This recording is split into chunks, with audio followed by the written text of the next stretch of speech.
akan membahas lagi mengenai profil dari pelatih Timnas U17 yaitu Nova Arianto. Nova Arianto Sartono merupakan seorang pemain sepak bola yang melambungkan namanya di panggung Liga Indonesia. Akrab disebut Fafa, lahir di Semarang pada 4 November 1979. Dan juga pada 2019 Nova Arianto ditunjuk untuk bergabung dalam staf kepelatihan Timnas Indonesia dan menjadi asisten pelatih Indra Syafri pada skuad Indonesia U23. Saudara, pelatih kelahiran Semarang ini kemudian dipercaya sebagai asisten pelatih Sinteyong di Timnas Indonesia.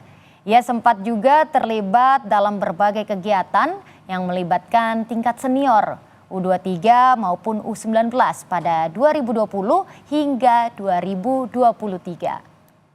Selama 4 tahun itu, saudara, sebagai asisten pelatih Sinteyong, ia juga mendapatkan banyak pengalaman dan pengetahuan yang mendalam tentang strategi dan manajemen timnas. Sampai akhirnya ia ditunjuk sebagai pelatih Timnas Indonesia U16 pada Februari lalu. Ia bertugas menyiapkan tim untuk bertanding di Piala AFF U16 dan kualifikasi Piala Asia U17.